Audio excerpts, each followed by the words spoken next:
I'm really enjoying this conversation we're having right now about tariffs because it's forcing a lot of people to kind of think outside the box of what they knew previously, right? We have this whole idea of protectionism versus free trade. We have this idea of national security versus jobs manufacturing, okay? But what we see today is Charlamagne the God basically fact-checking himself into understanding why we have to have tariffs on China. So before we get to this clip, don't forget to like and comment on this video so we can break through the algorithms. Here we go. What do we think of the tariffs, guys? Let's get to it. Run them up. You don't mean that. Run them up. You don't mean that. Ain't no way you mean. I mean it. I'm here for it. I'm here for the discussion. I mean it. Talk to me.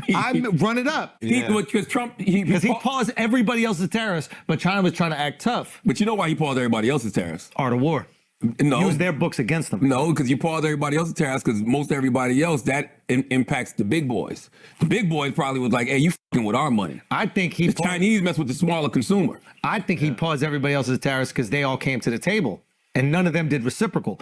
The only country to do reciprocal is China. So he's like, all right, your shit not going anywhere. I'm going to negotiate with all these other countries and we're going to freeze your ass out. If you ran on groceries and making the economy better and making life easier for people and pointing at Joe Biden and the Democrats saying they're making your life hard, you cannot make nobody's life hard. But groceries aren't going to go up because of China. We don't buy groceries from them. Consumer goods will. It's a lot of goods that are going to go up. Talk about Pull clothing, up some of the goods. Talk about clothing, toys, whatever. Like, yeah. Electronics. But not this groceries. country, laptops, tablets. What about tablets and laptops? That's We're good. That's We're your good. whole We're life. good. Well, you buy one of those every few years. What the real concern is clothing and these other items, or like screws and a little electronic shit that isn't manufactured here. That's the stuff. But that's also the reason why the tariffs are there. It's like, yo, if we can't build our own submarines, we got to do something about that. If we can't make our own pharmaceuticals, we got to do something about that. We couldn't get a mask during COVID. No, think about that. We couldn't get a mask during COVID. Whose fault is that, though? I mean, that's America's fault because they want to focus on bullshit all the time. Everybody want to be a star. You're doing it again. What am I doing? You're doing it again. I'm not doing it. Do it. Chris just told you to stop it. Fine, we're going to put a GG pin in it.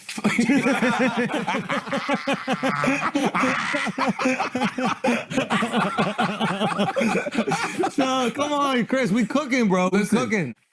Okay, we have a saying in America, I don't know if this exists around the world, but the customer is always right? The power's in the customer's hands. Because if you got a business, nobody wants to buy that shit. We are the world's customer.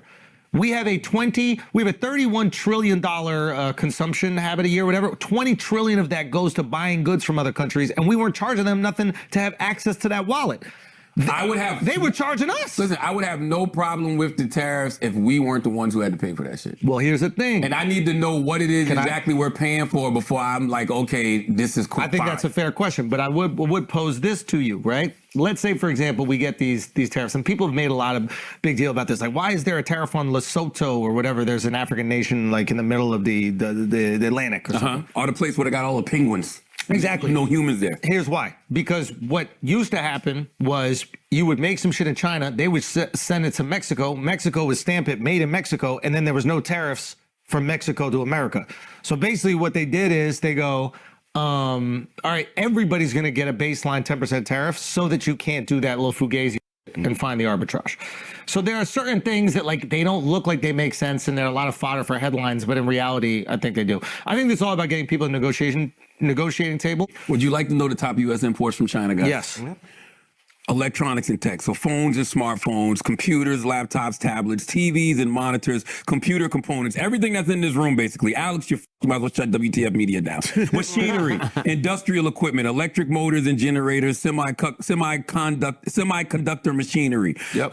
That's what U.S. factories damn near rely on. Furniture and home goods, sofas, tables, beds, chairs, lighting fixtures, home decor, toys, games, and sports equipment, textiles and apparel, clothing, footwear, fabrics, yarns, and raw textile materials, plastics and chemicals, plastic containers, kitchenware, industrial plastics, fertilizers, auto parts, tires, engineering, engines, battery parts, medical equipment and supplies. So that's everything from masks and gloves and gowns to surgical instruments, thermometers. Like, what are we talking about? Nobody else can make that shit.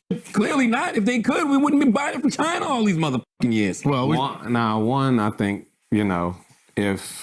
if we get, I don't know, the right infrastructure, a lot of that stuff is replaceable. But two, if you got a DIY How soon page, before this infrastructure gets made, though? See, the conversation that kills me when they talk about it's going to bring manufacturing back to America. First of all, it's going to take several years to build factories in America, and in 5 to 10 years, it's not going to create no new jobs because it's going to be robots running every motherfucking thing anyway. But it's more about national security than it is about creating jobs. There you go. You need to be able to create your own submarines. You need to have an assembly line. You need to have the manufacturing capability to create the devices that protect you. And if you don't, you're in a real liability when it goes to global war. We couldn't even have we didn't even have masks during COVID. Whose fault is that? They made no. It's America's fucking fault. So how do we fix it? That's what the question. So how do we fix it? Man?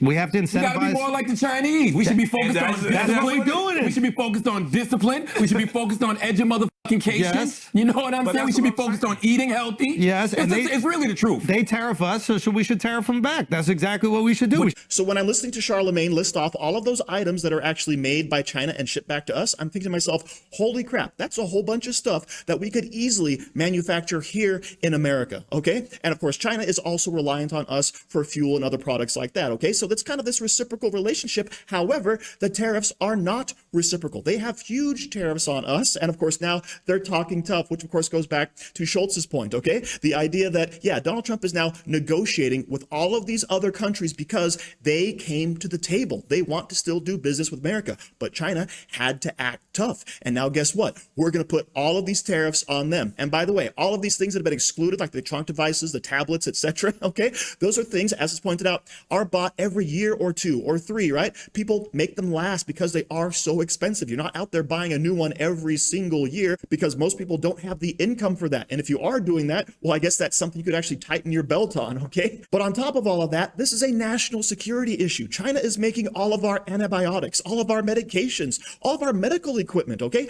They're making all of this and then selling it to us. If something went down, we would have no recourse. We would have no way to get those items ourselves, which is why it's really important to actually make them here, no matter the cost, okay? It has to be done. But Charlamagne actually talks himself into a corner. Well, why aren't we making it? It's all our fault. And you're right, it is our fault. We have shipped all of the manufacturing offshore because we wanted to pay those cheap prices, okay? But we can't compete with China. Every single product we make can be undercut by them. So we have to have an amount of protectionism, okay? But also Charlamagne says, well, we have to actually be more like China with education and job training, etc. And we can definitely do that. But also we have to be more like China in the realm of tariffs, right? As soon as he said that, you have Schulz just breaking out in laughter. Yes, we have to be more like China. We have to be more protectionist. Buy the products that we actually need from other countries, sell them products they need, and keep those tariffs as low as possible, right? That's our whole idea of free trade.